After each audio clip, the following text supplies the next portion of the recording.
नमस्कार दोस्तों, मैं हूं प्रसन्न मिश्रा और स्वागत है आपका द हिंदू के दैनिक हिंदी अनुवाद में। तो दोस्तों, आज तारीख है 9 मार्च 2017। तो चलिए शुरू करते हैं।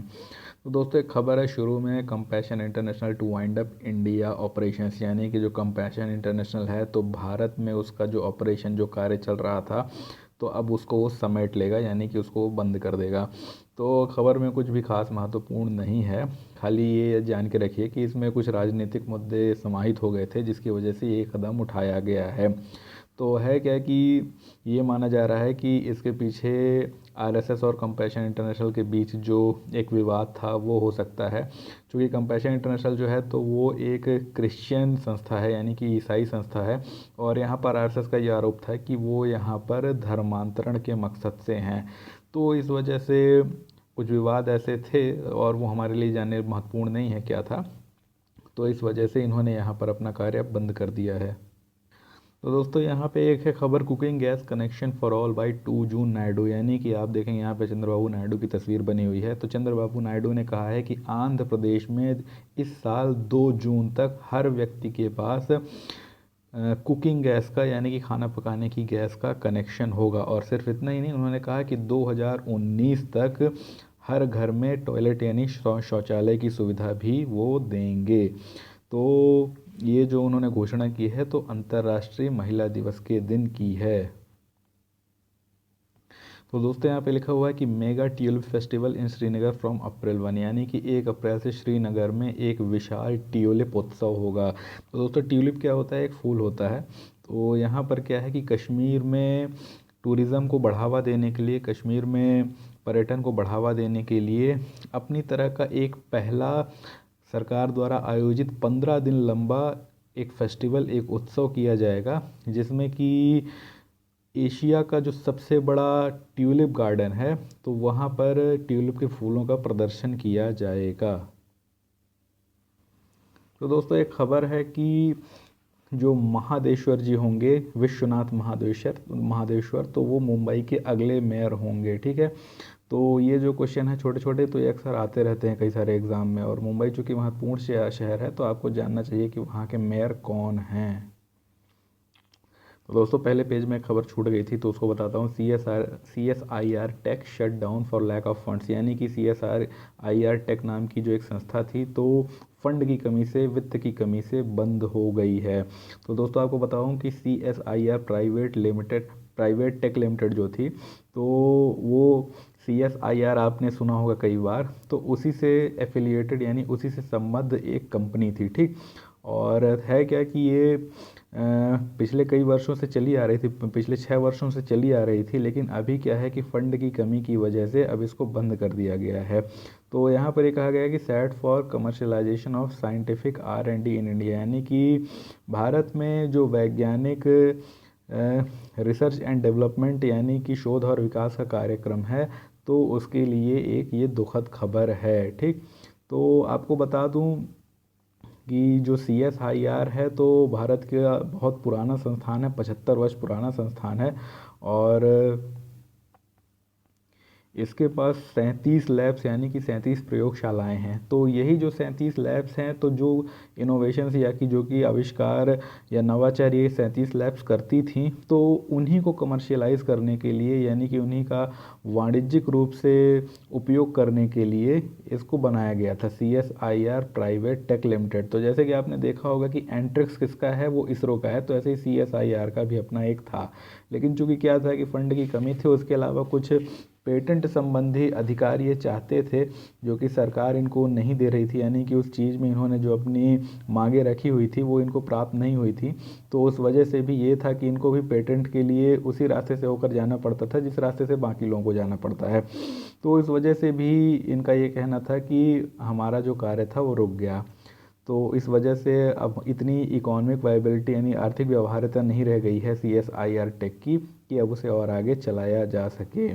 तो दोस्तों, दिक्कत आज ये हो रही है कि आज मैंने जो कुछ हाईलाइट किया था तो कुछ दिख नहीं रहा है, शायद सॉफ्टवेयर में कोई प्रॉब्लम है, पता नहीं क्या प्रॉब्लम है। तो दिख नहीं रहा है तो मुझे भी नहीं पता चल रहा है कि कौन सी खबर कहाँ पे इम्पोर्टेंट है।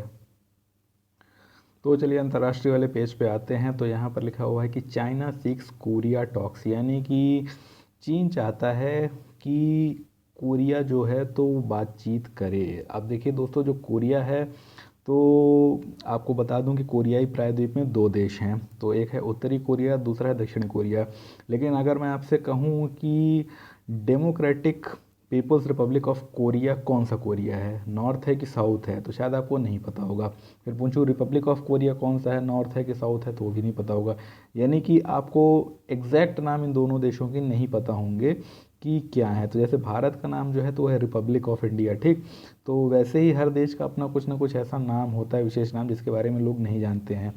तो आपको बता दूं कि जो Democratic People's Republic of Korea DPRK कहलाता है तो वो है नॉर्थ कोरिया, और जो दूसरा रिपब्लिक ऑफ कोरिया है जो कि ROK कहलाता है तो वो है साउथ कोरिया, ठीक।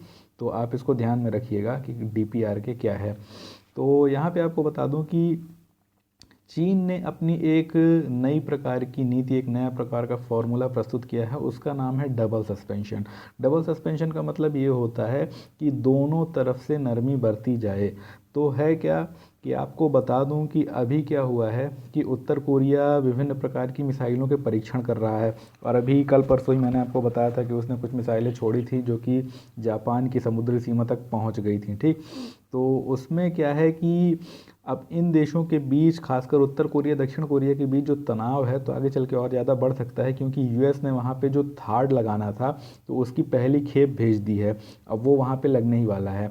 तो उससे दो देशों को चिंता है। उत्तर कोरिया तो चिंतित है ही, चीन भी उससे चिंतित है, क्योंकि चीन का ये मानना है कि एक तरीके से थाड लगाकर अमेरिका ये कह रहा है कि हम दक्षिण कोरिया को सुरक्षा दे रहे हैं उत्तर कोरिया के खिलाफ, बल्कि अमेरिका ये चाहता है कि वहाँ पर थाड लगाकर चीन को संतुलित किया जाए, ठीक। अब ऐसी स्थिति में क्या है कि चीन भी अपनी तरफ से एक डिप्लोमेसी खेल रहा है, यानी कि वो ये कहता है कि उत्तर कोरिया जो कुछ परीक्षण कर रहा है तो वो अमेरिका और साउथ कोरिया का जो अपना एक एफिलिएशन है, जो अपना एक कोऑपरेशन या सहयोग है, उसके खिलाफ कर रहा है। जबकि है क्या दोस्तों, आपको बताऊं कि चीन भी कई बार क्या करता है कि उत्तर कोरिया को थोड़ा सा उकसा देता है ताकि वो ऐसा करे। हालांकि डिप्लोमेटिकली आपको ये सब नहीं कहना है, ये मैं सब आपको अंदर की बात बता रहा हूँ। डिप्लोमेटिकली आपको यही कहना है कि जो उत्तर कोरिया है तो वो इस बात से भयभीत है कि कहीं अमेरिका जो है तो दक्षिण कोरिया की आड़ में उस पर हमला करके कहीं ऐसा ना हो कि किम जोंग उनका तख्ता पलट करवा दे या कुछ ऐसा करवा दे। तो अपनी सुरक्षा के लिए वो इस तरीके की मिसाइल टेक्नोलॉजी या कि हाइड्रोजन बम की टेक्नोलॉजी इत्यादि विकसित कर रहा है। तो है क्या कि अब इस तरीके के जब मिसाइल परीक्षण वहाँ पे चल रहे हैं तो तनाव काफ़ी ज़्यादा बढ़ चुका है। तो चीन ने ये कहा कि हमारे ही इलाके में, यानी हमारे ही आसपास के देशों में इस प्रकार का जो तनाव है तो अच्छा नहीं है, इसलिए हम चाहते हैं कि इस तनाव में कमी आए। लेकिन इस तनाव में कमी तभी आ सकती है जबकि दोनों देश टेबल पे आकर के बातचीत करें, ठीक। तो यहाँ पे उन्होंने लिखा हुआ है कि this will help the parties to break out of the security dilemma and return to the negotiating table. यानी कि हमारा जो एक प्रयास होगा तो ये होगा कि दोनों ही जो पार्टीज़ हैं, यानी साउथ कोरिया और नॉर्थ कोरिया, दोनों ही अपनी सिक्योरिटी डिलेमा अर्थात सुरक्षा संबंधी दुविधाओं से बाहर निकलें और नेगोशिएटिंग टेबल अर्थात समझौते की टेबल पर आकर के बैठें, ठीक। एंड वी में follow the dual track approach of denuclearization denuclearizing the peninsula on the one hand and establishing the peace mechanism on the other। यानी कि हम इसके आगे चल के फिर एक ऐसा डुअल ट्रैक अप्रोच यानी कि दो राहों वाला रास्ता अपना सकते हैं, जिसमें कि पहली राह ये होगी कि उस पूरे कोरियाई प्रायद्वीप को जो न्यूक्लियराइजेशन हो गया है, हाइड्रोजन बम या परमाणु बम वहाँ पे बन गए हैं, तो उसको वहाँ पे समाप्त किया जाए और साथ ही साथ वहाँ पे एक शांति प्रक्रिया, एक पीस मैकेनिज़्म स्थापित किया जाए। हालांकि उन्होंने कहा कि जो उत्तर कोरिया है लगातार मिसाइल परीक्षण कर रहा है, और जो दक्षिण कोरिया है तो अमेरिका के साथ मिलकर के बहुत सारी ज्वाइंट ड्रिल्स यानी कि संयुक्त अभ्यास कर रहा है। और इस प्रकार ये जो दोनों पार्टीज़ हैं, ये जो दोनों पक्ष हैं, तो accelerating trains coming towards each other, यानी कि तेज चलती हुई ट्रेन है जो कि एक दूसरे की तरफ बढ़ रही हैं और एक दिन ये टकरा जाएंगी और विस्फोट होगा, यानी कि इन दोनों के बीच युद्ध की भी संभावना हो सकती है जो कि भयंकर युद्ध होगा। तो ये कहना है। तो उनका कहना है कि holding nuclear weapons won't bring security. तो उनका ये कहना है कि अगर आपके पास न्यूक्लियर वेपन है तो इसका मतलब ये नहीं है कि आपके पास सुरक्षा है, यानी कि न्यूक्लियर वेपन अर्थात परमाणु बम बना लेना कोई सिक्योरिटी की गारंटी नहीं होता है।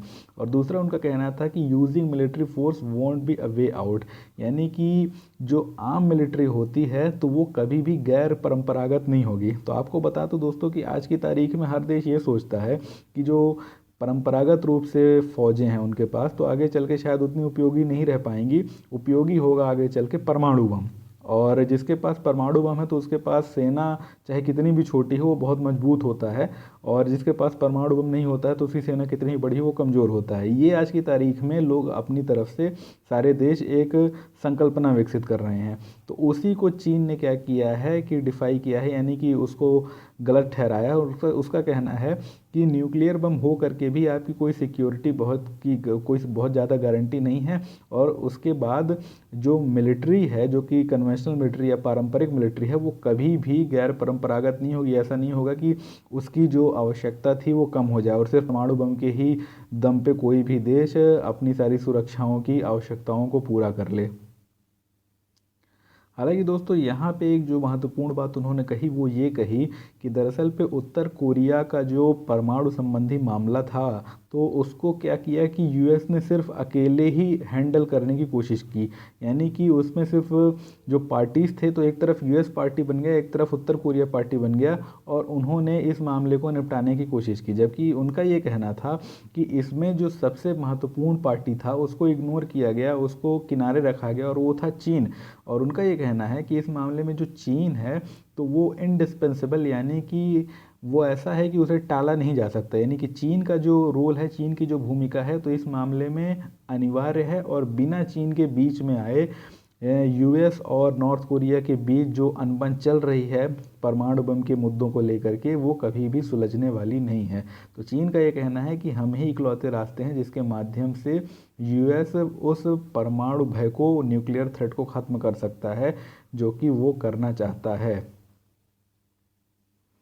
हालांकि इसके बाद उनसे जो क्वेश्चन किए गए तो वो अलग क्वेश्चन थे, वो ब्रिक्स के बारे में क्वेश्चन थे। तो ब्रिक्स के बारे में उन्होंने कहा कि जो ब्रिक्स है तो grouping was set for deepening its engagement with the Global South under a BRICS plus approach, यानी कि जो इसका निर्माण था इसलिए किया गया था ताकि जो ग्लोबल साउथ है तो यानी कि जो वैश्विक रूप से दक्षिण कहलाता है तो उसको ब्रिक्स प्लस उपागम के तहत आपस में जोड़ा जाए, या कि उसमें उसको समाहित किया जाए। तो दरअसल पे इसका जो सीधा मुद्दा है जो आप नहीं समझ पाए होंगे वो ये बता रहा हूँ कि एक चीज़ होती है जिसे बोलते हैं साउथ साउथ कोऑपरेशन।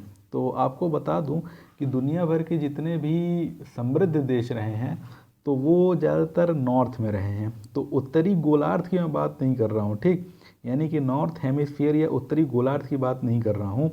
आप देखेंगे कि जो यूरोप है और जो यूएसए इत्यादि हैं तो ये उत्तर की दिशा में है, ठीक, और जो बाकी के देश हैं तो वो दक्षिण की दिशा में है। चाहे भारत हो, चाहे दक्षिण पूर्व एशिया हो, चाहे अफ्रीका हो, चाहे दक्षिण अमेरिका हो, तो इसे कहते हैं, इन देशों को कहते हैं साउथ। और जो बाकी के देश हैं जो कि डेवलप्ड हैं, खासकर जो यूरोप के देश हैं, उनको कहते हैं नॉर्थ।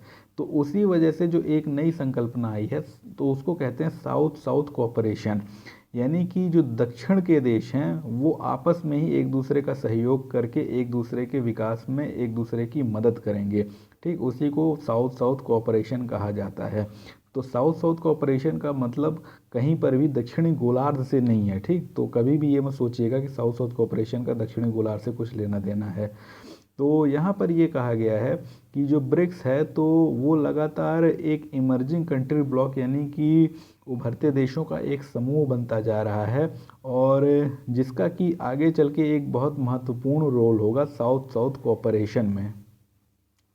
तो दोस्तों एक खबर है कि Hungary systematically abusing migrants, MSF, यानी कि जो एमएसएफ है, डॉक्टर्स विदाउट बॉर्डर्स है, तो उसने कहा है कि हंगरी सिस्टमेटिकली अर्थात बिल्कुल सधे हुए तरीके से, सोचे समझे तरीके से प्रवासियों का शोषण कर रहा है, उनके साथ दुर्व्यवहार कर रहा है। तो ये कहना था उनका कि जो हंगरी है तो वहाँ पे जब माइग्रेंट्स यानी कि प्रवासी आते हैं तो वो उनकी पिटाई करते हैं और उन पे आंसू गैस के गोले छोड़ते हैं, और इतनी ठंड में भी उनके जूते उतरवा लेते हैं। तो ये सारे जो आरोप हैं तो उनके ऊपर लगाए गए हैं। हालांकि जो सरकार है तो उसने उन सभी आरोपों का खंडन किया है। तो दोस्तों अगली खबर है कि atoll not sold to Saudi says Maldives, यानी कि मालदीव का कहना है कि जो एटॉल हैं तो सऊदी को नहीं बेचे गए। तो दोस्तों एटॉल क्या होता है, तो आपको बता दूं कि जो द्वीप होते हैं तो वो भी कई प्रकार के होते हैं, तो उसी में से एक प्रकार का द्वीप होता है एटॉल। एटॉल ऐसा द्वीप होता है जो कि रेत का बना हुआ होता है, ठीक। तो जा करके एक बार भूगोल की किताब में एटॉल को चेक कर लीजिएगा। वैसे आप गूगल में आप देखेंगे तो वहाँ पे आपको पूरी जानकारी एटॉल के संबंध में मिल जाएगी, किस प्रकार से इसका निर्माण होता है, क्या स्वरूप होता है, ठीक। तो मालदीव जो है दोस्तों, तो वो एक प्रकार के एटॉल्स का समूह है, यानी कि जो एटॉल हैं तो उन्हीं का समूह है। तो बहुत सारे एटॉल हैं मालदीव में, तो उन्हीं में से एक एटॉल है, उसका नाम है फाफू एटॉल, ठीक। तो फाफू एटॉल के बारे में ये कहा जा रहा था कि उसको सऊदी अरब को बेच दिया गया है। तो हालांकि आपको बता दूं कि सरकार ने इस बात का वहाँ पे खंडन किया है। उनका ये कहना है कि हमने सिर्फ उसको क्या किया है कि लीज पे दिया हुआ है, यानी कि एक तरीके से वहाँ पे इन्वेस्टमेंट है, वहाँ पे निवेश हो, तो इसलिए उसको दिया हुआ है, उसको बेचा नहीं गया है। तो अभी आपको बता दूं कि जो सऊदी के किंग हैं तो वो मालदीव की यात्रा पर आने वाले हैं, तो उसी के पहले ये मामला उठ गया है। तो है क्या कि 2015 में एक ऐसा वहाँ पर कानून लाया गया जिसमें ये कहा गया कि जो मालदीव की ज़मीन है तो उसमें जो फॉरेन ओनरशिप है, यानी कि जो विदेशी स्वामित्व है, तो वो हो सकता है, ठीक। लेकिन क्या है कि उसमें भी कई सारी शर्तें इत्यादि लागू कर दी गई। तो आपको बता दूं कि जैसे कि वहाँ पे चीन को भी एक द्वीप दे दिया गया है, तो चीन अब उसमें क्या कर रहा है कि अपना एक बेस कैंप बनाने की सोच रहा है। लेकिन वो बेस कैंप जो होगा तो वो सैन्य बेस कैंप होगा या कि वो किस प्रकार का होगा, तो अभी चीन ने उस पर सीधे तौर पे कुछ भी नहीं कहा है। लेकिन क्या है कि मालदीव लगातार इन्वेस्टमेंट अपनी तरफ बटोरने के लिए जो कुछ कर रहा है, अपने द्वीपों को लगातार बेच रहा है, तो इससे भारत को तो जो समस्या आएगी तो वो तो बाद में आएगी ही। इससे सबसे ज़्यादा समस्या मालदीव को आएगी। क्यों? क्योंकि आगे चल के हो सकता है कि ये जो सारे देश हैं तो वहाँ से फिर हटने का नाम ना लें, ठीक। तो इस तरीके से किसी को अपनी ज़मीन पर लंबे वक्त के लिए बसाना कोई बहुत अच्छा सोचा समझा काम नहीं हो सकता है। तो अभी आपको मतलब वर्तमान में तो बहुत सारा लाभ मिल सकता है, यानी कि बहुत सारा वो 1 बिलियन 2 बिलियन 3 बिलियन डॉलर दे देंगे तो हो सकता है कि आपकी इकॉनमी काफ़ी अच्छी चलने लगे। लेकिन भविष्य में इसका क्या असर होगा तो वो कोई भी नहीं जानता है। तो था क्या कि वहाँ पे जो अपोजिशन यानी कि विपक्ष है तो उसने ये आरोप लगाया था कि क्लस्टर ऑफ स्मॉल आइलैंड्स जो हैं, यानी कि छोटे छोटे द्वीपों का जो एक समूह है, तो वो बेचा गया है किसको? सऊदी अरब को। हालांकि मालदीव की सरकार ने इससे इनकार किया और उन्होंने कहा it was seeking foreign investment to develop the area, यानी कि ये सिर्फ उस इलाके को विकसित करने के लिए विदेशी निवेश चाहता है, उसके अलावा कुछ नहीं चाहता है।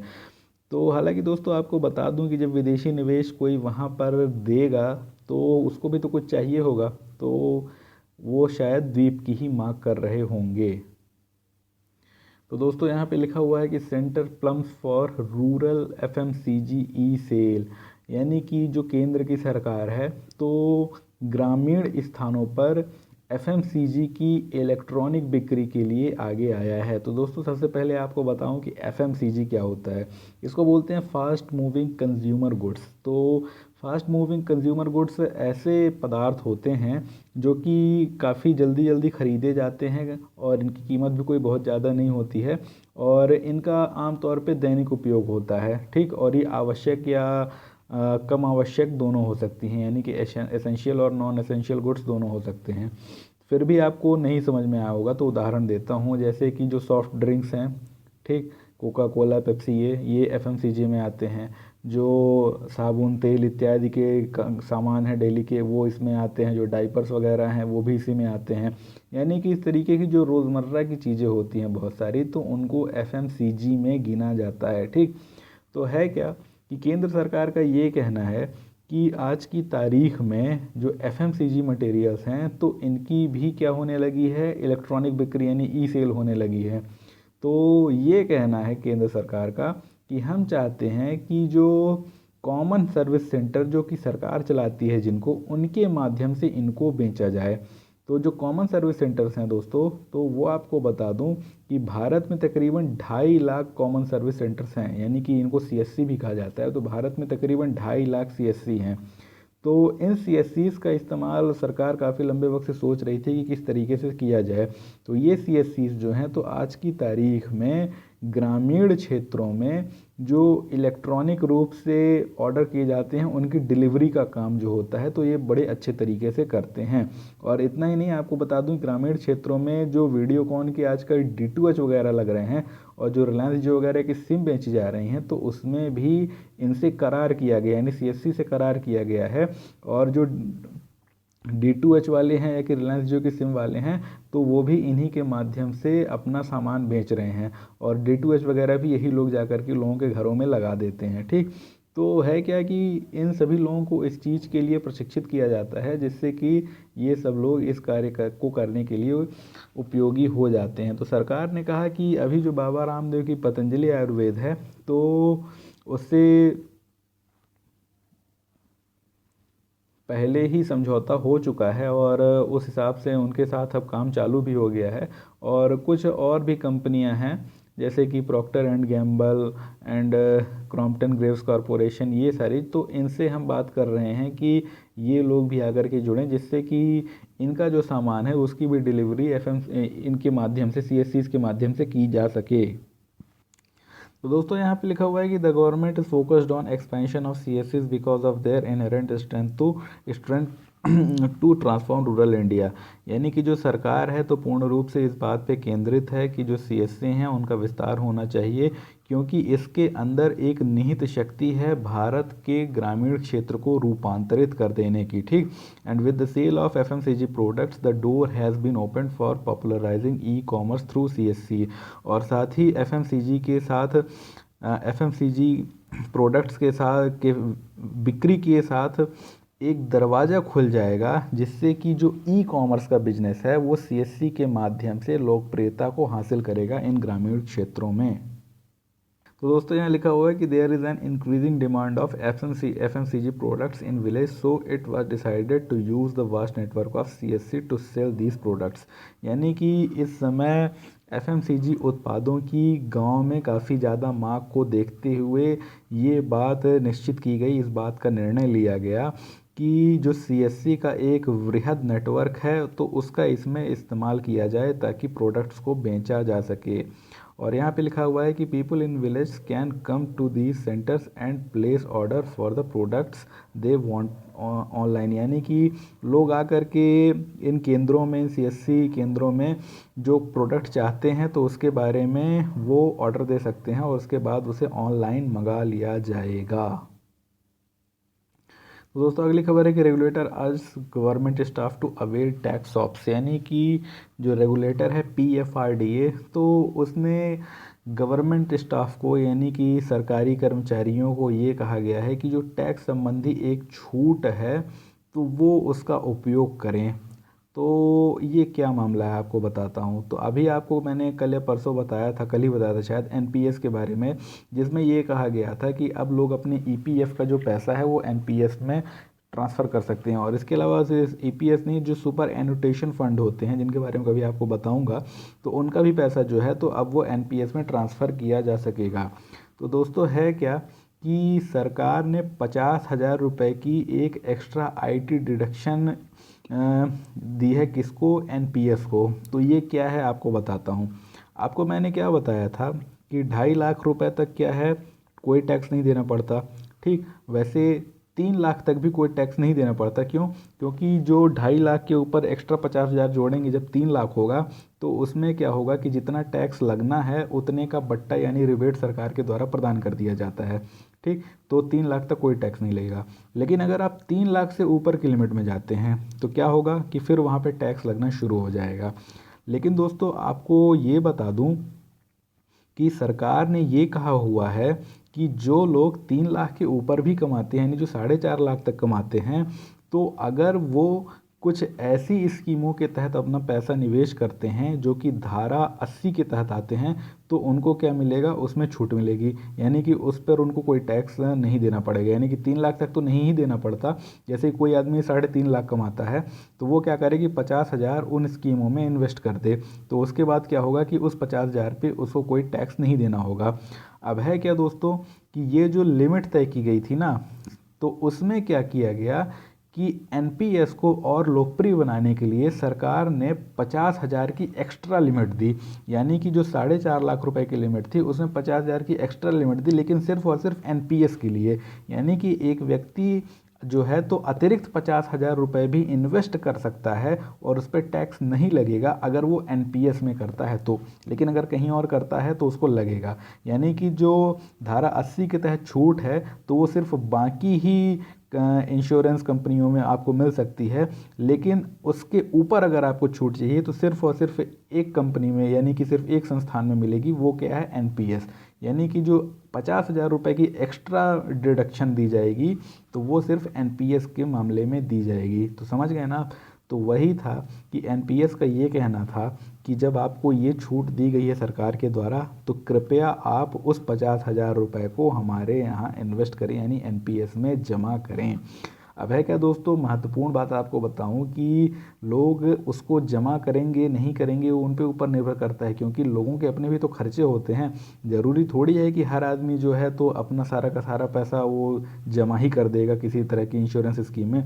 उसका ये होता है कि चलो हम इसमें कुछ टैक्स दे देंगे, लेकिन बाकी का तो हमारे खर्चे के लिए उपयोग में आना चाहिए ना। और उनका ये कहना है कि वैसे भी हमारी जो आय का महत्वपूर्ण हिस्सा होता है तो ईपीएफ या किसी और हम इंश्योरेंस में लगा देते हैं।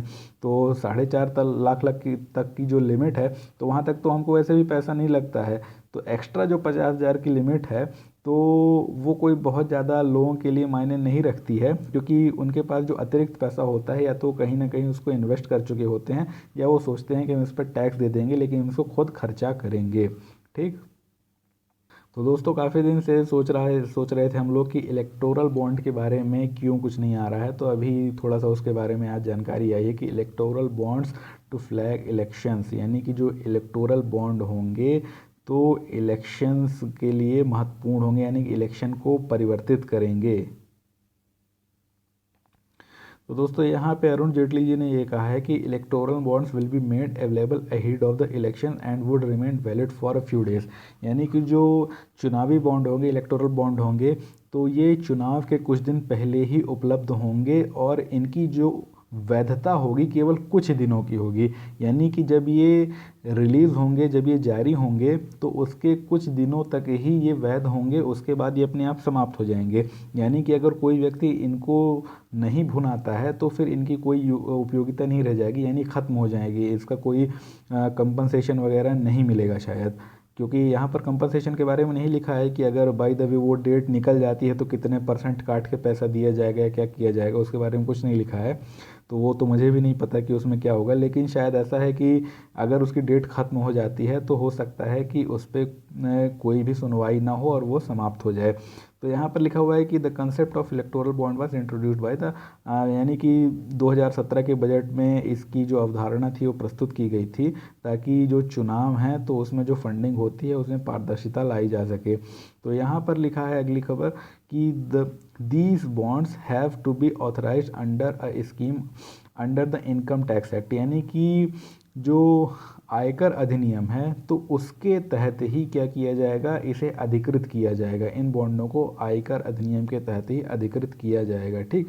और यहाँ पर लिखा हुआ है कि it will open for a limited period of time during the election और may be a little before the election.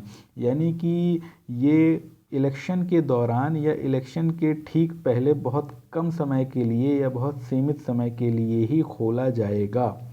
और यहाँ पर लिखा हुआ है कि the life of a bond will be just a few days, यानी कि इसका जो जीवन काल होगा बॉन्ड का ये सिर्फ कुछ दिन होगा, उसके बाद ये अपने आप लैप्स हो जाएगा, ख़त्म हो जाएगा।